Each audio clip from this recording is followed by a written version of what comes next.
Hi dear students, welcome you back. So இந்த video நம்ம not for profit ஆர்கனைசேஷனோட continuation தான் பார்க்க போகிறோம். ஸோ நமக்கு தெரியும் நாட் ஃபார் ப்ராஃபிட் ஆர்கனைசேஷன் அப்படின்னு சொல்லக்கூடியதை நம்ம நான் ப்ராஃபிட் ஆர்கனைசேஷன் சொல்லுவோம் அல்லது நான் ட்ரேடிங் கன்சர்ன் அப்படிங்கிறதா சொல்லுவோம். இவங்களுடைய நோக்கம், அதாவது இந்த வகையான ஆர்கனைசேஷனுடைய நோக்கம் எப்படி இருக்கும் அப்படின்னு சொன்னால், சொசைட்டிக்கு சர்வீஸ் ரெண்டர் பண்ணுறது, சேவையை வழங்குவது மட்டும்தான் இவங்களுடைய நோக்கமாக இருக்கும். ப்ராஃபிட் ஏர்ன் பண்ணுறது கிடையாது. இப்போ நிறைய நம்ம எஜுகேஷனல் இன்ஸ்டிடியூஷன்ஸ் பார்த்துருப்போம்.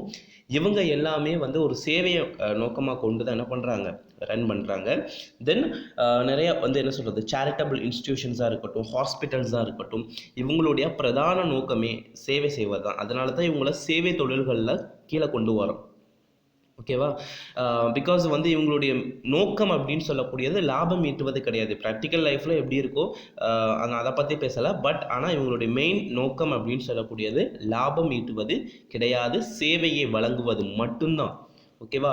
இப்போ நான் ஒரு பிஸ்னஸ் பண்ணுறேன் அப்படின்னு சொன்னால், நான் பிஸ்னஸ் பண்ணக்கூடியவனுடைய நோக்கம், இன்டென்ஷன் எப்படி இருக்கும், அது மூலமாக ப்ராஃபிட் ஏர்ன் பண்ணணும் அப்படிங்கிறது தான் இருக்கும். எதையாவது விற்று நான் என்ன பண்ணணும், லாபம் பெறணும். ஓகேவா? அதுதான் நம்மளுடைய நோக்கமாக இருக்கும். பட் ஆனால் இந்த நாட் ஃபார் ப்ராஃபிட் ஆர்கனைசேஷனுடைய நோக்கம்ங்கிறது சேவையை வழங்குவது மட்டும்தான். ஈவன் இவங்க சேவையே வழங்கினாலும் இவங்களும் என்ன பண்ணணும், அக்கௌண்ட்ஸ் வந்து ப்ரிப்பேர் பண்ணணும். அதுதான் எப்படி அப்படிங்கிறத நம்ம இந்த வீடியோவில் பார்க்க போகிறோம். சரிங்களா? ஸோ இந்த வீடியோவில் full and full final accounts வந்து, அதாவது நம்ம இங்கே நாட் ஃபார் ப்ராஃபிட் ஆர்கனைசேஷனுக்கு அக்கௌண்ட்ஸ் எப்படி போடணும் அப்படிங்கிறத நம்ம என்ன பண்ணலாம், பார்க்கலாம். இது வரைக்கும் நம்ம என்ன பார்த்துருந்தோம், ஒரு ட்ரேடிங் கன்சர்னுக்கு, ஒரு பிஸ்னஸ் பண்ணுறவங்களுக்கு எப்படி என்ன பண்ணுவாங்க, அக்கௌண்ட்ஸ் போடுவாங்க. அது ஃபுல்லாகவே நம்ம 11th ஸ்டாண்டர்ட்லேயும் சரி தான், அல்லது வந்து இப்போ போன சாப்டர்லேயும் சரி தான், சிங்கிள் என்ட்ரி சிஸ்டத்தில் நம்ம பார்த்துருந்தோம். பட் இந்த யூனிட் ஃபுல் அண்ட் ஃபுல் நமக்கு இந்த நாட் ஃபார் ப்ராஃபிட் ஆர்கனைசேஷனுக்கு எப்படி நம்ம அக்கௌண்ட்ஸ் போடுறது அப்படிங்கிறது தான் இருக்க போகுது. ஸோ உங்கள் எல்லாருக்குமே தெரியும், இப்போது பிஸ்னஸை வந்து நம்ம ரெண்டு விதமாக பிரிக்கலாமே. ஒன்று ட்ரேடிங் கன்சர்ன், இன்னொன்று நான் ட்ரேடிங் கன்சர்ன். நான் ட்ரேடிங் கன்சர்ன். ஓகே, சரி.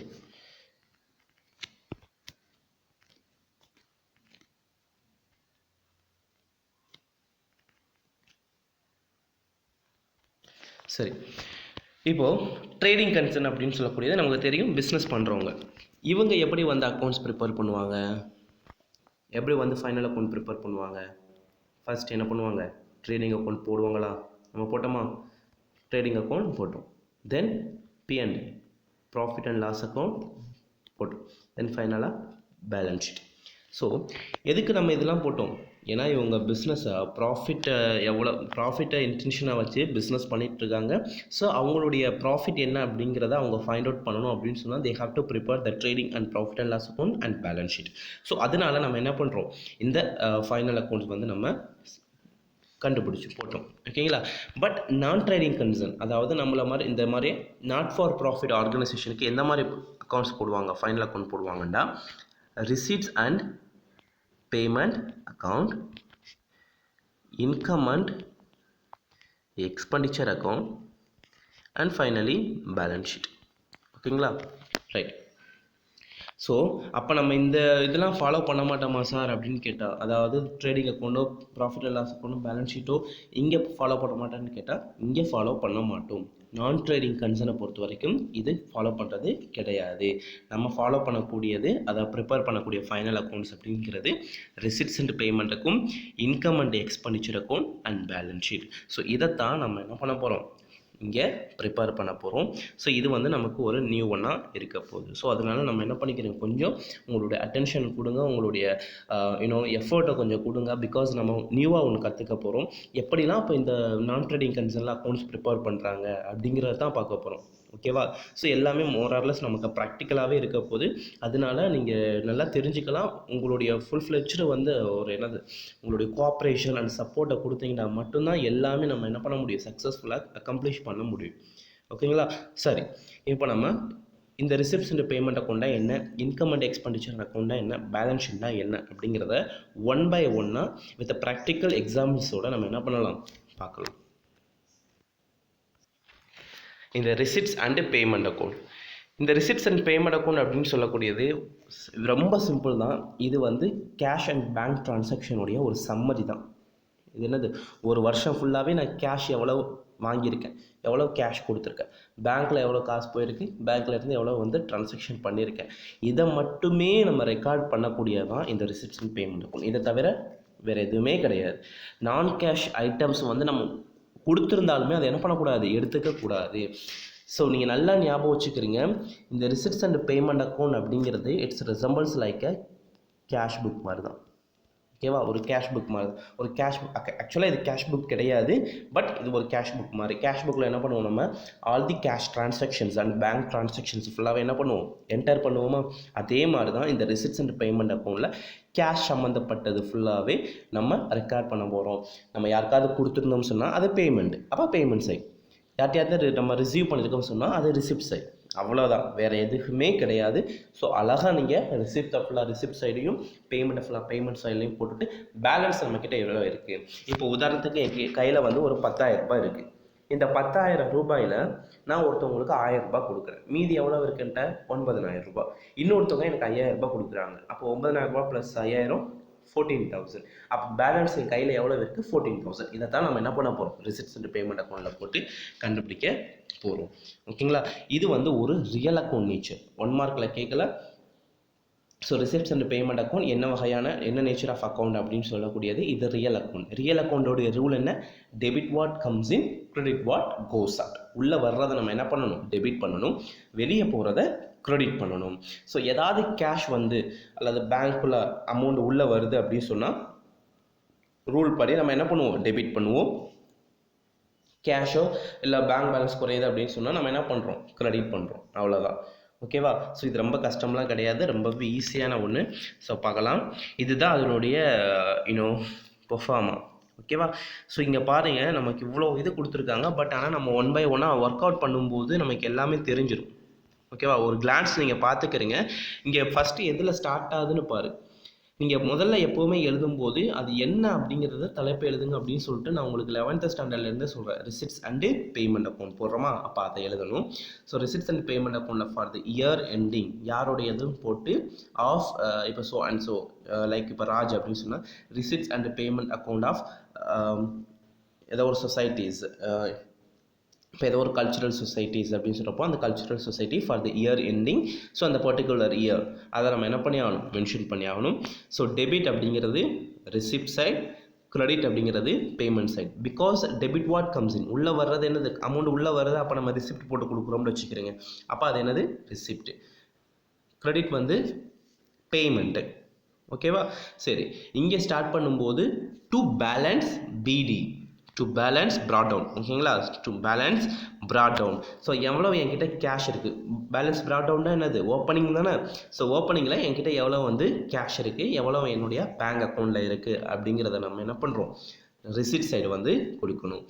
ஸோ பேமெண்ட் சைடு எதுக்கு sir by balance brought down அப்படின்னு சொல்லிட்டு பேங்க் ஓவர் டிராஃப்ட் கொடுத்துருக்காங்கன்னா, இன்கேஸ் மேபி நீங்கள் உங்களுடைய பேங்க் அக்கௌண்ட்டில் இருந்து அதிகமான அமௌண்ட்டு, அதாவது ஓவர் டிராஃப்ட்னா நமக்கு தெரியும், நம்ம அக்கௌண்ட்டில் காசே இல்லை அப்படின்னு சொன்னாலும் பர்டிகுலர் அமௌண்ட் வந்து நம்ம என்ன பண்ணிக்கலாம், அதில் இருந்து எடுத்துக்கலாம். அதுக்கு பேங்க் வந்து நம்மளை பெர்மிட் பண்ணியிருந்தாங்கண்டா. ஸோ அந்த மாதிரியான பேங்க் ஓவர் டிராஃப்ட் இருந்துச்சு அப்படின்னு சொன்னால் அது நம்ம திருப்பி செலுத்தி ஆகணும். ஸோ அதனால் பேங்க் ஓவர் டிராஃப்ட் அப்படிங்கிறது கிரெடிட் சைட் வருது. ஸோ இதை தவிர வேறு ஏதாவது ரிசிப்ட்ஸ் நம்ம ரிசீவ் பண்ணுறோம். இப்போ சப்ஸ்கிரிப்ஷன் அப்படின்னு சொல்லக்கூடியதெல்லாம் நம்மளுடைய மெம்பர்ஸ் வந்து நமக்கு சப்ஸ்கிரைப் பண்ணுவாங்க. இப்போ நீங்கள் ஒரு என்ன சொல்கிறது, ஏதோ ஒரு அமைப்பில் இருக்கிறீங்கன்னு சொன்னால் அந்த சந்தா கொடுப்பீங்கள்ல, அப்போ அந்த அமைப்புக்கு சந்தா காசு உள்ளே தானே போகுது. ஸோ அதுதான் receipts, subscription. So entrance fees, general donation. So இந்த மாதிரியான ரிசிப்ட்ஸ் ஒரு ஆர்கனைசேஷனுக்கு எதெல்லாம் வருமானமாக வருதோ அந்த ரிசிப்ட்ஸ் எல்லாமே இதில் நம்ம என்ன பண்ணி ஆகணும், கொடுத்தாகணும். இதில் வந்து நம்மளுக்கு கேபிட்டல் ரிசிப்ட்ஸ் இருக்குது, ரெவன்யூ ரிசிப்ட்ஸ் இருக்குது. ஸோ இதெல்லாம் நம்ம என்ன பண்ணிக்கலாம், அடுத்தடுத்து நம்ம income and expenditure account balance sheet போடும்போது அது என்ன அப்படிங்கிறத எலாபரேட்டாக பார்த்துக்கலாம். இந்த அக்கௌண்ட்டை பொறுத்த வரைக்கும் நமக்கு அதெல்லாம் தேவை கிடையாது. இது ரிசிப்ட், இது கேபிட்டல் ரிசிப்டா ரெவன்யூ ரிசிப்டா அப்படிங்கிறது தேவையில்லை. ஜஸ்ட்டு நம்மளுக்கு ஏதாவது நம்ம ரிசீவ் பண்ணியிருக்கோம் அப்படின்னு சொன்னால் அதை ஃபுல்லாக என்டர் பண்ணணும்.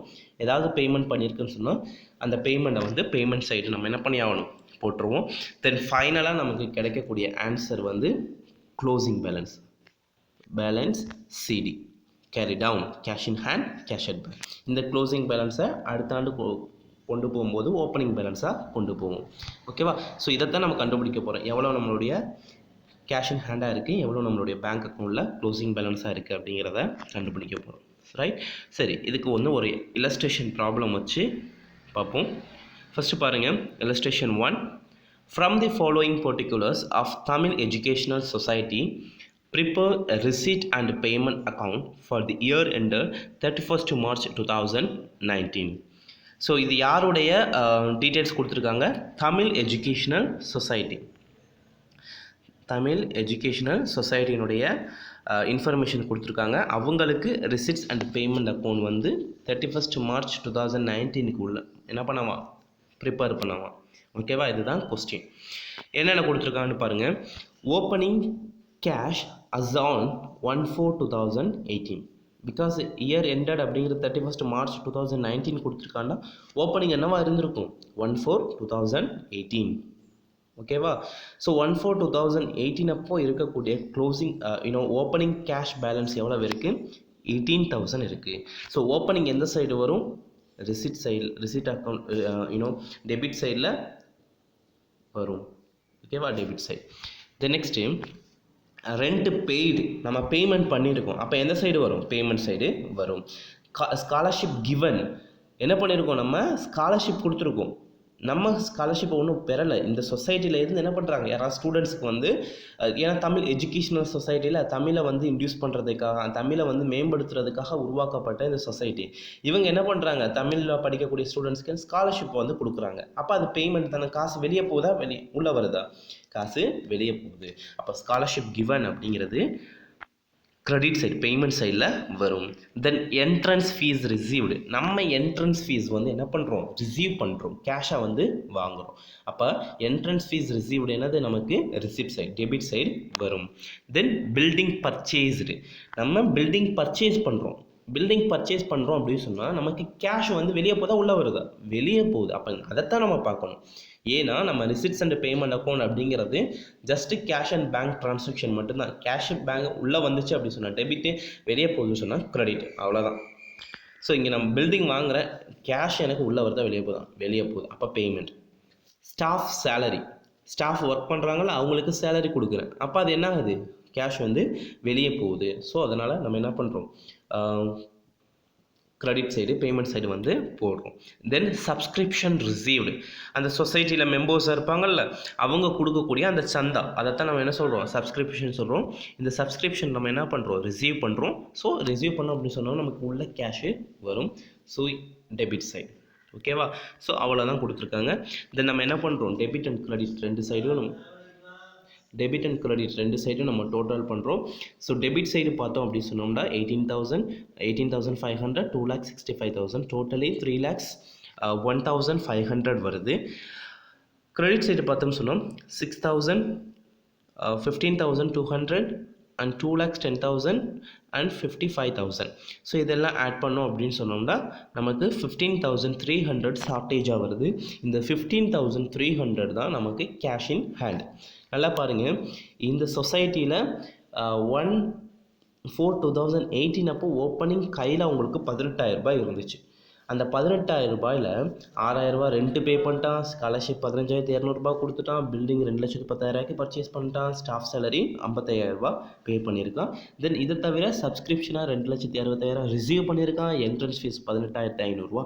இது ஃபுல்லாகவே அவனுக்கு வருமானம், இது ஃபுல்லாகவே அவனுக்கு செலவாயிடுச்சு. ரிமைனிங் அவன் கையில் இருக்கக்கூடிய கேஷு வெறும் 15,300 ரூபாய். ஓகேவா? இது ரொம்ப கஷ்டமாக நமக்கு இப்படியே தான் இது போட போகணும். ரிசிப்ட்ஸ் அண்டு பேமெண்ட்டுக்கு ரொம்பவே ஈஸியாக இருக்கும் இந்த சாப்ட்ரு. கொஞ்சம் நீங்கள் அண்டர்ஸ்டாண்ட் பண்ணிட்டீங்கன்னா போதும். ஸோ உங்களுக்கு இதில் பேஜ் நம்பர்